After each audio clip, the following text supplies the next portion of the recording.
दोस्तों आज जो कॉमिक्स हम पढ़े हैं उसका नाम है चाचा भतीजा और सुनहरा कबूतर। ये चाचा भतीजा की कॉमिक्स हैं। एक्शन एडवेंचर और फैंटेसी कॉमिक्स होती हैं चाचा भतीजा की। तो पढ़ते हैं इसको। चाचा भतीजा और सुनहरा कबूतर। गब्बा गब्बा नाम के अनुरूप एक विचित्र शख्सियत है। तंत्र मंत्र में विशेषज्ञता हासिल है उसे। जब से होश संभाला सांपों के बीच ही शव को पाया। पी पी जहरीले सांप हाथ पांव दबाते हैं उसके। एक लोटा जहर पीना उसका नित्य का काम है। एक बहन भी गब्बा गब्बा की नाम है चंद्रमणि। उसके लिए भोजन तैयार कर रही है चंद्रमणि। खच खच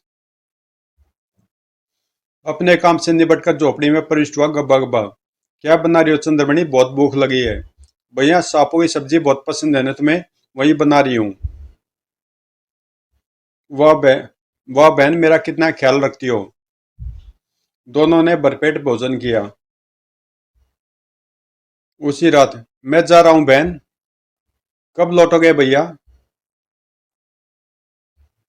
जल्दी। और आप बाजार से अपनी जरूरत का सामान ले आना। फिर रुका नहीं, वो अंधेरे में खोता चला गया। और अमावस की रात भैया न जाने कहाँ जाते हैं।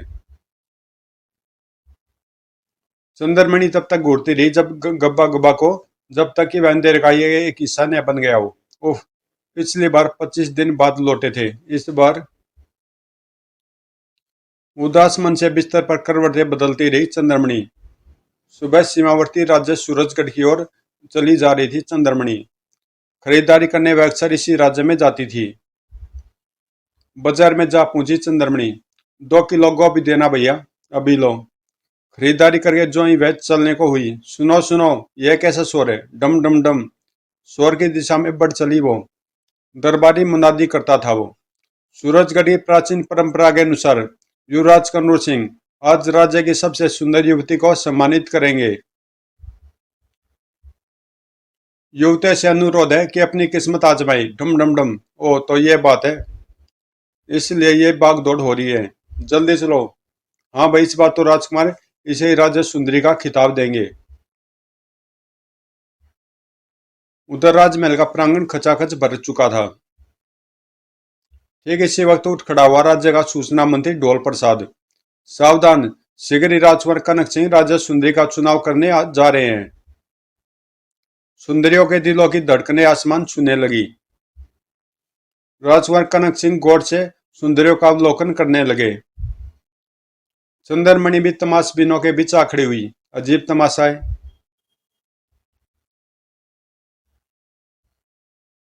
सारी सुंदरियों को देख हताश हो उठे राजकुमार कनक सिंह। उफ, कोई भी खिताब पाने के योग्य नहीं। सहसा चंद्रमणि पर निगाह पड़ी कनक सिंह की। अति सुंदर, यही एक खिताब की हकदार। चंद्रमणि को राज्य सुंदरी के खिताब का मुकुट पहनाया युवराज कनक सिंह ने।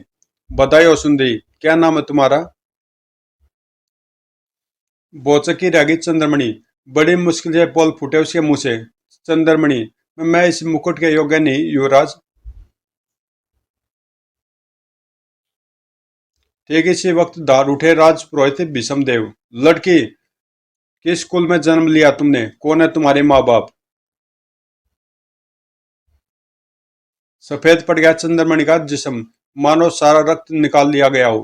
पुरोहित जी, एक भाई के सिवा मेरा कोई नहीं। सब कुछ बताती चलेगी चंद्रमणि। जब वह खामोश हुई दाद उठे राजपुरोहित। एक मामूली सपेरे की बहन, जिसके कुल का अता पता नहीं, इस मुकुट के योग्य नहीं। राजा चमक सिंह ने भी राजपुरोहित का समर्थन किया। सैनिकों, छीन लो मुकुट और इसे धक्के देकर बाहर कर दो। ओह, चित्कार कर उठी चंद्रमणि। यह मुकुट ले लो, लेकिन मेरा अपमान न करो। सैनिकों ने एक न सुनी, राज आज्ञा का पालन करने लगे वो। चलो, बड़ी आई थी ब्राज सुंदरी बनने। नहीं। आ तो उठे चाचा भतीजा। महाराज, ये ठीक नहीं हो रहा महाराज। सैनिकों को रोकिए महाराज।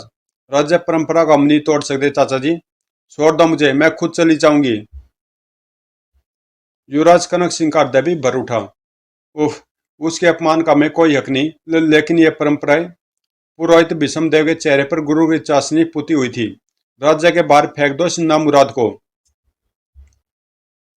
राज्य के बाहर ला फेंका उसे लहूलुहान। जिसम पत्थरों के ढेर पर आ गिरा। धड़ाम। अब सूरजगढ़ की ओर रुक किया तो जीवित नहीं बचोगी। बदला। इस अपमान का बोझ लिए मैं जी न सकूंगी। भैया, तुम्हारी बहन का अपमान हुआ भैया। भैया, सूरजगढ़ वालों ने तुम्हारी बहन का अपमान किया है, इसलिए मर रही हूँ। इसलिए मर रही है तुम्हारी बहन। तुम्हें अंतिम प्रणाम चंद्रमणि। दीवार को अपने खून से रंग कर पलटी वो। फिर एक अत्यंत जहरीली नागिन का पिटारा खोल डाला उसने। अपना सारा जहर मेरे जिस्म में उगल दे नागिन। नागिन ने फौरन आज्ञा का पालन किया। ओ खच। फुस। चंद्रमणि को ठीक उस स्थान पर काटा नागिन ने जहां सुहागिनें बिंदिया लगाया करती हैं। अलविदा भैया, चित्कार कर उठी चंद्रमणि। ठीक इसी वक्त गब्बा गब्बा। हिच। ओह, चंद्रमणि याद कर रही है शायद। तेज जहर से शरीर गलता चला गया उसका। लेकिन इस बार इच्छाधारी नागिन को पकड़े बगैर नहीं जाऊंगा। एक आग आके चमक उठी गब्बा गब्बा की। ओह, अकेली युवती इस बियाबान जंगल में। कहीं यही तो इच्छाधारी नागिन नहीं। अभी पता लगाता हूँ मंत्र शक्ति से इसकी असलियत। मंत्र पढ़ने लगा गब्बा गब्बा। छू मंत्र। नागिन होया लड़की कोई रहना अंतर।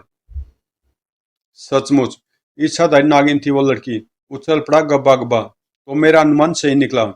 गब्बा गब्बा की बात सुन ली थी इच्छाधारी नागिन ने।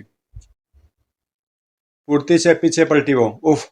सपेरा, मेरा जन्मजात दुश्मन। हा हा हा। आज नहीं बचेगी तू मेरे हाथों। बीन बजाने लगा गब्बा गब्बा। पी। तड़प उठी इच्छाधारी नागिन। बंद करो ये आवाज। ओह पी। करुण स्वर में प्रार्थना प्रार्थना कर उठी वो। मुझे मुझे अपने जोड़े से जुदा न करो। लेकिन भयानकता से बिन फूकता रहा वो शख्स। पी। और उस पल आंखें चमक उठी गब्बा गब्बा की जब युवती नागिन में बदलती चली गई। फुस। ज्वाले से एक पिटार नागिन के सामने फेंका गब्बा गब्बा ने। पी। अब इस पिटारे में कैद होगी तू। फुस। अभी मंत्री राई के दाने नागिन की ओर उछाले उसने। स्वतः ही पिटारे में दाखिल होती चलेगी इच्छाधारी नागिन। अब मेरी मंत्र शक्ति में कैद है ये। और ठास कर उठा गब्बा गब्बा। हा हा हा। अब मेरी अनुचर है तू। मेरा हर काम करेगी तू। फुस। इच्छाधारी नागिन के को लिए खुशी खुशी वापस चल पड़ा गब्बा गब्बा।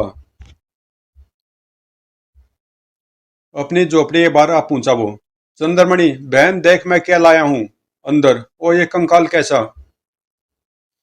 भयानक सन्नाटे के सिवा कोई आवाज नहीं आई। माथे पर बल पड़ गए गब्बा गब्बा के। झोपड़ी में प्रविष्ट होता चला गया वो। खूनी अक्षरों पर निगाह पड़ी उसकी। भूखे भेड़िया सा गुर्राया वो। नहीं चंद्रमणि। भैया, सूरजगढ़ वालों ने तुम्हारी बहन का अपमान किया है, इसलिए मैं मर रही हूँ। आंसुओं के रूप में देखता लवा झरने लगा था उसकी आंखों से।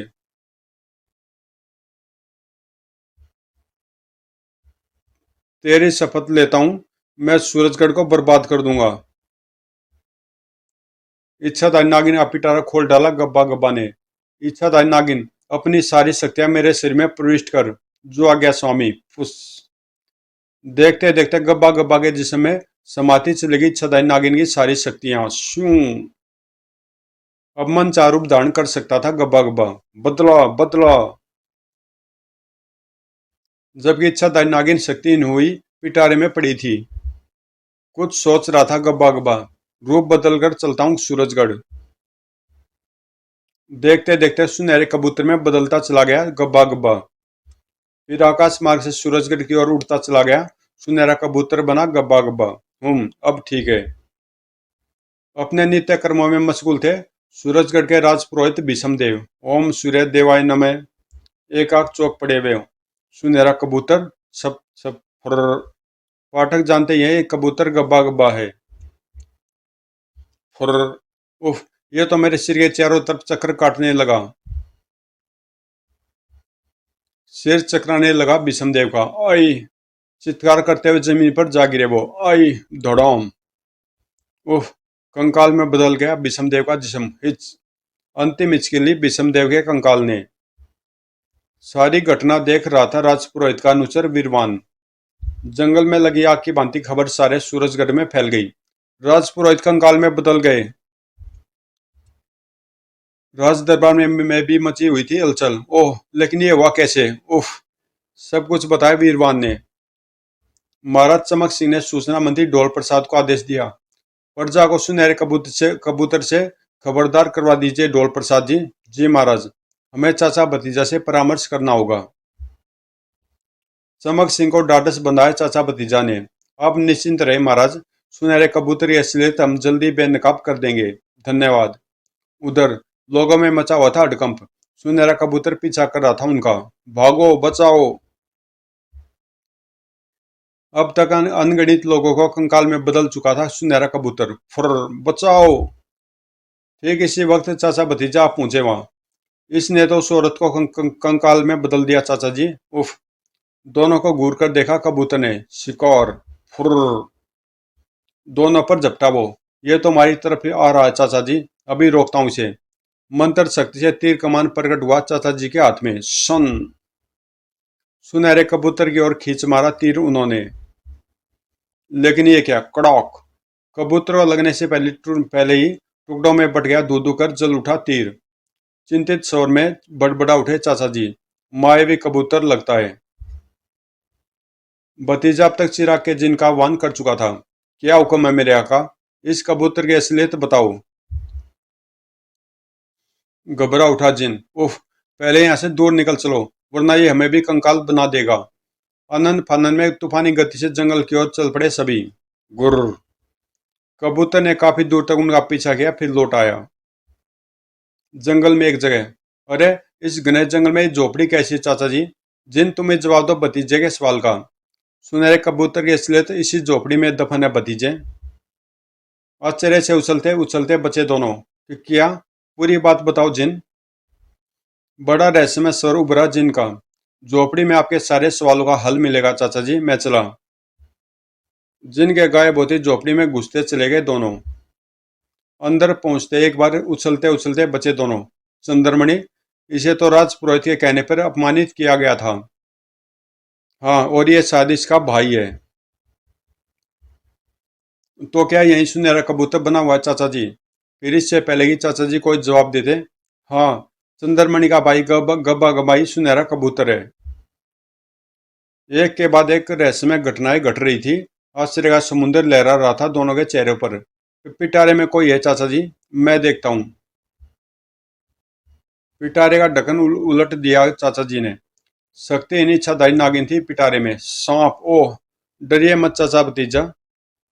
अपनी आत्मकथा से लेकर चंद्रमणि की मौत और गब्बा गब्बा के सुनहरा कबूतर बनने तक का पूरा किस्सा कह सुनाया इच्छाधारी नागिन ने। जब नागिन खामोशी। ओह, तो तुम्हारी शक्तियों के बल पर यह अनर्थ कर रहा है गब्बा गब्बा? हाँ चाचा जी। चिंतित स्वर में पूछा चाचा जी ने। उसकी पराजय का कोई उपाय तो होगा ही इच्छाधारी नागिन। हाँ, इसके लिए तुम्हें भद्रांचल के बियाबान जंगल की एक पहाड़ी पर जाना होगा, जहां मेरा जीवन साथी नाग रहता है। हम तैयार हैं। नागिन ने उन्हें एक अंगूठी दी। लो, ये नागमणि से उसे दिखाओगे तो मेरा पति तुम्हारी हर संभव सहायता करेगा। तदुपरांत भद्रांचल की ओर चल पड़े वो। उधर सूरजगढ़ में चिंता के सागर में डूब उतर रहे थे महाराज चमक सिंह। उफ। रोज रोज के को कंकालों में बदल रहा है सुनहरा कबूतर। उफ। रोज लोगों को कंकालों में बदल रहा है सुनहरा कबूतर। क्या करें? ठीक इसी वक्त आंखें भय से बाहर को बल पड़ी महाराज चमक सिंह की। सुनहरा कबूतर मौत बना भयानक नजरों से घूर रहा था उन्हें। पहचाना मुझे चमक सिंह? कौन हो तुम? भभकते लावे से गर्म शब्द निकले कबूतर की चोंच से। वही सपेरा जिसकी बहन चंद्रमणि का तुमने अपमानित किया था, उसके हत्यारे हो तुम। ओ नहीं। चलचित्र की भांति पूरी घटना सजीव हो उठी चमक सिंह के सामने। मौत के वैसे थर थर उठे चमक सिंह। हमें माफ कर दो सपेरे, प्रायश्चित करेंगे हम। नहीं, मौत ही तुम्हारा सच्चा प्रायश्चित होगा। कबूतर झपट पड़ा चमक सिंह पर। फुर, सैनिकों। महाराज को खतरे में देख सैनिक टूट पड़े सुनहरे कबूतर पर। मारो, टनॉक। हफ हफ। भयानक क्रोध से गरजा सुनहरा कबूतर। खच। आ। और कोई मौका दिए बगैर पस्त करता चला गया सैनिकों को। खचक खचक खच। ई आ। ठक। देखते देखते कंकालों में तब्दील हो गए चारों सैनिक। महाराज चमक सिंह की ओर पलटा कबूतर। फुर्र नहीं, चित्कार कर भाग उठे महाराज, लेकिन बच नहीं सके वो। चारों ओर से गणित कबूतरों ने घेर लिया उन्हें। ओह क्रोय गुर्र, एक आग भूखे भेड़िए की मानित चमक सिंह पर टूट पड़े सारे कबूतर। क्रोय गुर्र, पल भर में कंकाल में बदला पड़ा था महाराज चमक सिंह का अस्तित्व। फुर्र, जबकि नए शिकार की तलाश में उड़ चुका था सुनहरा कबूतर। उधर भद्रांचल के बियाबान जंगल में जा पहुंचे थे चाचा भतीजा। संभल कर भतीजे, उफ, बड़ी कठिन चढ़ाई है चाचा जी।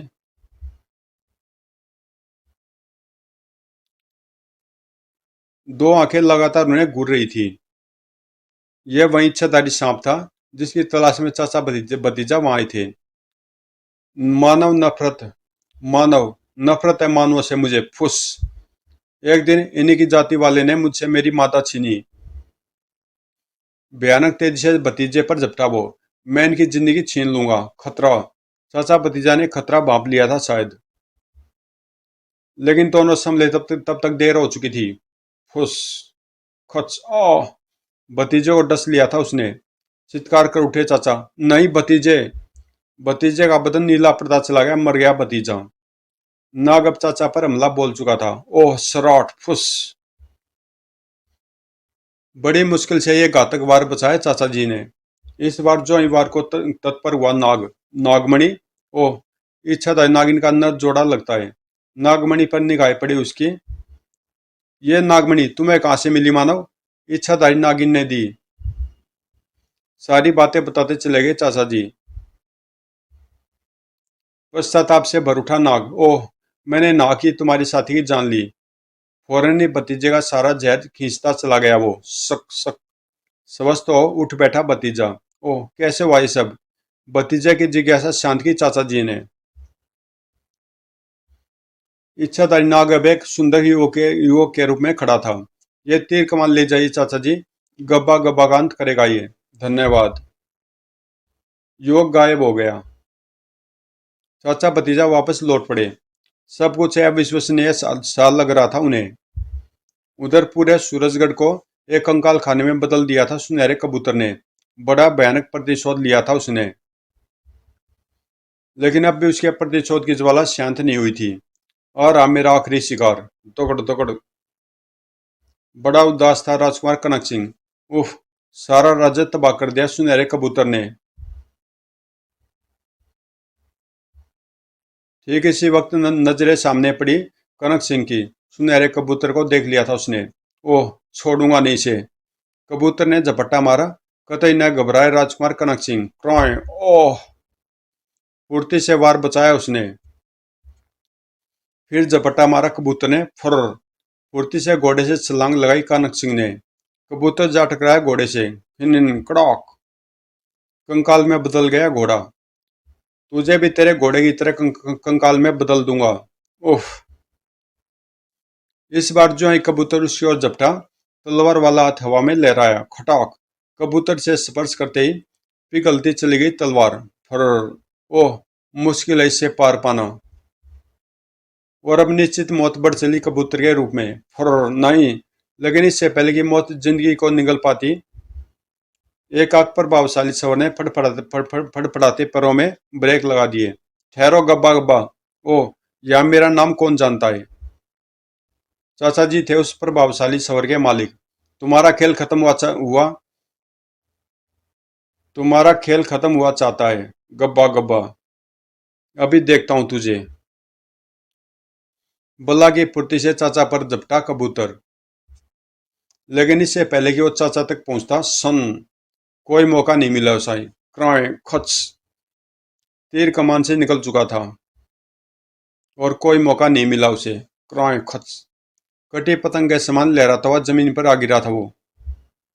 धड़ाक, अपने वास्तविक रूप में आ गया था गब्बा गब्बा। आह, सारी शक्तियां समाप्त हो गई थी उसकी। ठीक इसी वक्त इच्छाधारी नागिन की सारी शक्तियां उसे वापस प्राप्त हो गई। धन्यवाद चाचा जी, आपके कारण मेरी सारी शक्तियां वापस मिल गई। वापस भद्रांचल को लौट गई वो अपने साथी के समीप। उधर गब्बा गब्बा के मर्त जिस्म के निकट हतप्रभ खड़ा था राजकुमार कनक सिंह। ये सब क्या था चाचा जी? ये चंद्रमणि का भाई गब्बा गब्बा था। सूरजगढ़ में अपमानित होने होकर चंद्रमणि ने अपनी जान दे दी और सारा घटनाक्रम कनक सिंह को बताते चले गए चाचा जी। सुनकर आत्मग्लानि से भर उठा राजकुमार कनक सिंह। ओह, यानी मेरे कारण यह सब कुछ हुआ चाचा जी। न मैं चंद्रमणि को चुनता, न ये सब होता। मुझे मुझे जीने का कोई हक नहीं चाचा जी। नहीं नहीं, नीति को कोई नहीं टाल सकता राजकुमार। भतीजे ने भी उत्साह बढ़ाया कनक सिंह का। हाँ राजकुमार, सूरजगढ़ को पुनः बसाओ, वहीं तुम्हारा सच्चा प्रायश्चित होगा। बात कनक सिंह की समझ में आ गई थी। मैं शपथ लेता हूँ चाचा जी, मेरे राज्य में सभी बराबर होंगे, ताकि फिर से किसी गब्बा गब्बा को सुनहरा कबूतर न बनना पड़े। शाबाश, हमें तुम्हारी काबिलियत पर भरोसा है राजकुमार। मजबूत कदमों से राज्य की ओर लौट पड़ा राजकुमार कनक सिंह और चाचा भतीजा चल पड़े उस ओर जहां शायद किसी और दुखियारे ने पुकारा था उन्हें। समाप्त।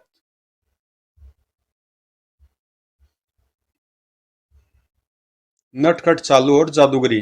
अंकल आप कौन है? मैं जादूगर हूँ। जादूगर? अच्छा तो जादूगर अंकल आप कुछ भी कर सकते हैं। हाँ, मैं अपनी छड़ी से कुछ भी कर सकता हूँ। अच्छा तो ठीक है, मुझे बिल्ली बना दो। अभी लो।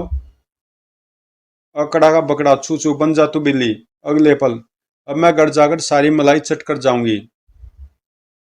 सालों अपनी रसोई में जाकर सारी मलाई खा जाती है, अब थोड़ा बाहर घुमा जाए। तभी भों भों, बाप रे जान बचाऊं। किसी तरह कुत्ते से जान बचाकर वह वापस जादूगर के पास पहुंची। जादूगर अंकल, मुझे फिर से सालू बना दो। अभी लो। आकड़ा का बाकड़ा छू छू बन जा तू सालू। Thank you uncle. इंसान को भगवान ने जैसा बनाया उसे उसमें ही संतोष करना चाहिए। अपने राम ऐसे ही भले। तो दोस्तों ये कॉमिक्स यहीं पे समाप्त होती है और मिलते हैं किसी अगली कॉमिक्स में।